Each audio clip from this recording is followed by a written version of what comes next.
ಬಸವರಾಜ ಬೊಮ್ಮಾಯಿ ಅವರು ಇಂದು ಕೇಂದ್ರ ಸಚಿವ ನಿತಿನ್ ಗಡ್ಕರಿ ಜೊತೆ ಬೆಂಗಳೂರಿನ ರಸ್ತೆ ಟ್ರಾಫಿಕ್ ಬಗ್ಗೆ ಚರ್ಚೆ ನಡೆಸಿದ್ದಾರೆ. ಹೊಸ ಟೆಕ್ನಾಲಜಿ ಬಳಸಿ ಟ್ರಾಫಿಕ್ ಸಮಸ್ಯೆ ಬಗೆಹರಿಸುವ ಬಗ್ಗೆ ಚರ್ಚೆ ನಡೆದಿದೆ.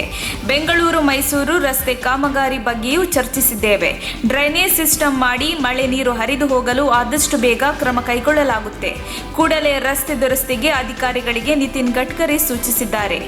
ಎಲಿವೇಟೆಡ್ ಟ್ರಾನ್ಸ್ಪೋರ್ಟ್ ಬಗ್ಗೆ ಸಭೆಯಲ್ಲಿ ಚರ್ಚೆ ಮಾಡಿದ್ದೇವೆ ಎಂದು ಬೊಮ್ಮಾಯಿ ತಿಳಿಸಿದರು. ಬಸ್ನಲ್ಲಿ ಪಾನಮತ್ತ ಎಂದು ಹೇಳಲಾದ ಪ್ರಯಾಣಿಕನಿಗೆ ಹಲ್ಲೆ ನಡೆಸಿ ಕಾಲಿನಿಂದ ದೂಡಿ ಹಾಕಿದ ಪ್ರಕರಣಕ್ಕೆ ಸಂಬಂಧಿಸಿ ದಕ್ಷಿಣ ಕನ್ನಡ ಜಿಲ್ಲೆಯ ಪುತ್ತೂರಲ್ಲಿ ನಿರ್ವಾಹಕನನ್ನು ಅಮಾನತು ಮಾಡಲಾಗಿದೆ. ಬುಧವಾರ ಸಂಜೆ ದಕ್ಷಿಣ ಕನ್ನಡ ಜಿಲ್ಲೆಯ ಈಶ್ವರ ಮಂಗಲದಲ್ಲಿ ಬಸ್ಸಿಗಾಗಿ ಕಾಯುತ್ತಿದ್ದ ಪಡವಣ್ಣೂರು ಗ್ರಾಮದ ಪದದಡ್ಕ ನಿವಾಸಿ ಕೃಷ್ಣಪ್ಪ ಎಂಬುವರು ಪದದಡ್ಕಕ್ಕೆ ಹೋಗಲು ಬಸ್ಸನ್ನು ಹತ್ತಿದ್ದು ಮದ್ಯಪಾನ ಮಾಡಿದ್ದಾನೆ ಎಂದು ಬಸ್ ನಿರ್ವಾಹಕ ಕೃಷ್ಣಪ್ಪರನ್ನು ಕೈಯಿಂದ ದೂಡಿ ಹಲ್ಲೆ ನಡೆಸಿ ಕಾಲಿನಿಂದ ಒದ್ದು ಬಸ್ಸಿನಿಂದ ಹೊರಹಾಕಿದ್ದಾನೆ.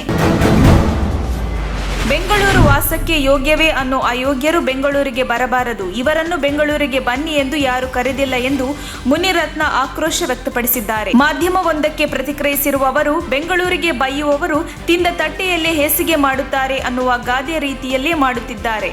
ಬೆಂಗಳೂರಿನ ಅನ್ನ ಉಂಡು ಬೆಂಗಳೂರಿಗೆ ಬೈಯುತ್ತಾರೆ ಎಂದಿದ್ದಾರೆ.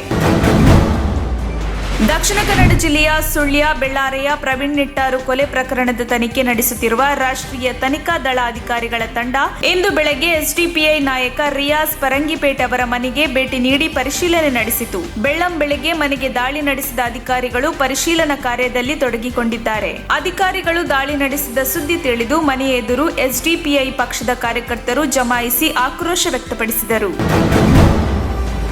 ಅನೇಕ ಬಡಾವಣೆಗಳಲ್ಲಿ ನೀರು ತುಂಬಿಕೊಂಡು ಬೋಟ್ನಲ್ಲಿ ತಿರುಗಾಡುವ ಪರಿಸ್ಥಿತಿ ನಿರ್ಮಾಣವಾಗಿದೆ. ಈ ಹಿಂದೆ ಬೋಟ್ನಲ್ಲಿ ತಿರುಗಾಡುವ ಪರಿಸ್ಥಿತಿ ಇರಲಿಲ್ಲ ಎಂದು ಮಾಜಿ ಮುಖ್ಯಮಂತ್ರಿ ಸಿದ್ದರಾಮಯ್ಯ ಹೇಳಿದ್ದಾರೆ. ಇಂದು ಬೆಂಗಳೂರಿನ ಮಳೆ ಹಾನಿ ಪ್ರದೇಶಗಳಿಗೆ ಭೇಟಿ ಕೊಟ್ಟು ಪರಿಶೀಲನೆ ನಡೆಸಿದ ಬಳಿಕ ಮಾತನಾಡಿದ ಅವರು, ಸೋಮವಾರ ಹಾಗೂ ಮಂಗಳವಾರ ಜಾಸ್ತಿ ಮಳೆ ಬಿದ್ದಿದೆ. ರಸ್ತೆಗಳಲ್ಲಿ ಮನೆಗಳಲ್ಲಿ ನೀರು ತುಂಬಿಕೊಂಡಿದೆ. ಸುಮಾರು 12 ಅಡಿ ನೀರು ಇತ್ತು. ಈಗ 4 ಅಡಿ ನೀರು ಇದೆ. ಮನೆಯೆಲ್ಲ ಖಾಲಿ ಮಾಡಿಕೊಂಡು ಹೋಗಿದ್ದಾರೆ ಎಂದರು. ಕೇಂದ್ರದ ಬಿಜೆಪಿ ಸರ್ಕಾರವು ತನಿಖಾ ಸಂಸ್ಥೆಗಳನ್ನು ದುರ್ಬಳಕೆ ಮಾಡಿಕೊಳ್ಳುತ್ತಿದ್ದು, ಬಿಜೆಪಿ ಈ ವ್ಯವಸ್ಥೆಯನ್ನು ನಿಲ್ಲಿಸಬೇಕು ಎಂದು ಎಸ್ಡಿಪಿಐ ಮುಖಂಡ ರಿಯಾಜ್ ಪರಂಗಿಪೇಟೆ ಹೇಳಿದ್ದಾರೆ. ಪಕ್ಷವು ನನ್ನನ್ನು ಬಿಹಾರದ ಉಸ್ತುವಾರಿಯನ್ನಾಗಿ ನಿಯೋಜಿಸಿದ್ದು, ಈ ನಿಟ್ಟಿನಲ್ಲಿ ಪಕ್ಷದ ಕಾರ್ಯಕ್ರಮ ಸಲುವಾಗಿ ಬಿಹಾರಕ್ಕೆ ಹೋಗಿ ಬರುತ್ತಿದ್ದೆ. ಈ ಸಲುವಾಗಿಯೂ ಅಧಿಕಾರಿಗಳು ವಿಚಾರಣೆ ನಡೆಸಿದ್ದಾರೆ. ಕೆಲವೊಂದು ವಿಚಾರವಾಗಿ ಪ್ರಶ್ನೆಗಳನ್ನು ಕೇಳಿದ್ದು ಎಲ್ಲದಕ್ಕೂ ಉತ್ತರಿಸಿದ್ದೇನೆ ಎಂದರು. ಬೆಳ್ಳಂಬೆಳಗ್ಗೆ ಮದ್ಯಪಾನ ಮಾಡಿಕೊಂಡು ಪಾಠ ಮಾಡುತ್ತಿದ್ದ ಟೀಚರ್ ಒಬ್ಬರು ರೆಡ್ ಹ್ಯಾಂಡ್ ಆಗಿ ಸಿಕ್ಕಿಬಿದ್ದ ವಿಲಕ್ಷಣ ಘಟನೆ ತುಮಕೂರು ತಾಲೂಕಿನ ಚಿಕ್ಕ ಸಾರಂಗಿ ಪ್ರಾಥಮಿಕ ಶಾಲೆಯಲ್ಲಿ ನಡೆದಿದೆ. ಕಳೆದ 25 ವರ್ಷಗಳಿಂದ ಈ ಶಾಲೆಯಲ್ಲಿ ಶಿಕ್ಷಕಿ ಗಂಗಾ ಲಕ್ಷ್ಮಮ್ಮ ಸೇವೆ ಸಲ್ಲಿಸುತ್ತಿದ್ದಾರೆ. ಆದರೆ ಕಳೆದ 5 ವರ್ಷದಿಂದ ಮದ್ಯ ವ್ಯಸನಕ್ಕೆ ದಾಸರಾಗಿದ್ದರು ಎನ್ನಲಾಗಿದೆ. ವಿದ್ಯಾರ್ಥಿಗಳಿಗೆ ಸುಖ ಸುಮ್ಮನೆ ಹೊಡೆಯುವುದು, ಸಹೋದ್ಯೋಗಿಗಳ ಜೊತೆ ಜಗಳ ಮಾಡುವುದು ಮಾಡುತ್ತಿದ್ದರು. ಇದರಿಂದ ಪೋಷಕರು ಶಾಲೆಗೆ ಬೀಗ ಹಾಕಿ ಶಿಕ್ಷಕಿ ವಿರುದ್ಧ ಕ್ರಮ ತೆಗೆದುಕೊಳ್ಳುವಂತೆ ಒತ್ತಾಯಿಸಿದ್ದಾರೆ. ಅಧಿಕಾರಿಗಳು ಬಂದು ಪರಿಶೀಲನೆ ನಡೆಸಿದಾಗ ಶಿಕ್ಷಕಿಯ ಟೇಬಲ್ನ ಡ್ರಾಯರ್ನಲ್ಲಿ ಮದ್ಯ ಪತ್ತೆಯಾಗಿದೆ.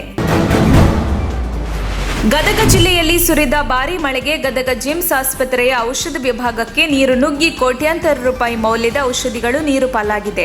ಔಷಧ ಹಾಳಾಗಿದ್ದನ್ನು ಕಂಡು ಮೆಡಿಸಿನ್ ವಿಭಾಗದ ಮುಖ್ಯಸ್ಥ ಮಹೇಶ್ ಗೌಡ, ದಾನಪ್ಪ ಗೌಡರಿಗೆ ಎದೆನೋವು ಕಾಣಿಸಿಕೊಂಡಿದ್ದು, ಜೇಮ್ಸ್ ಆಸ್ಪತ್ರೆಯ ತುರ್ತು ಚಿಕಿತ್ಸಾ ಘಟಕದಲ್ಲಿ ಚಿಕಿತ್ಸೆ ಪಡೆಯುತ್ತಿದ್ದಾರೆ. ನೀರು ನುಗ್ಗಿದರೂ ಔಷಧಿಗಳನ್ನು ಸ್ಥಳಾಂತರಿಸುವ ಗೋಜಿಗೆ ಆಸ್ಪತ್ರೆಯ ಸಿಬ್ಬಂದಿ ಮುಂದಾಗಿಲ್ಲ. ಔಷಧಿ ಸ್ಥಳಾಂತರಕ್ಕೆ ಸಿಬ್ಬಂದಿಗಳ ನಡುವೆ ವಾಗ್ವಾದ ಸೃಷ್ಟಿಯಾಗಿದೆ ಎನ್ನಲಾಗಿದೆ. ಕೇಂದ್ರ ಸಂಸದೀಯ ವ್ಯವಹಾರಗಳ ಸಚಿವ ಪ್ರಹ್ಲಾದ್ ಜೋಶಿ ಅವರು ಇಂದು ಉಮೇಶ್ ಕತ್ತಿ ಅವರ ಮನೆಗೆ ಭೇಟಿ ನೀಡಿ ಕತ್ತಿ ಅವರ ಕುಟುಂಬಸ್ಥರಿಗೆ ಸಾಂತ್ವನ ಹೇಳಿದರು. ಉಮೇಶ್ ಕತ್ತಿ ಅವರು ನಿಧನರಾದ ದಿನ ಸಚಿವ ಪ್ರಹ್ಲಾದ್ ಜೋಶಿ ಅವರು ದೆಹಲಿಯಲ್ಲಿದ್ದ ಕಾರಣ ಅವರ ಅಂತಿಮ ದರ್ಶನ ಪಡೆಯಲು ಸಾಧ್ಯವಾಗಿರಲಿಲ್ಲ. ಹೀಗಾಗಿ ಇಂದು ಮನೆಗೆ ಭೇಟಿ ನೀಡಿದ್ದಾರೆ.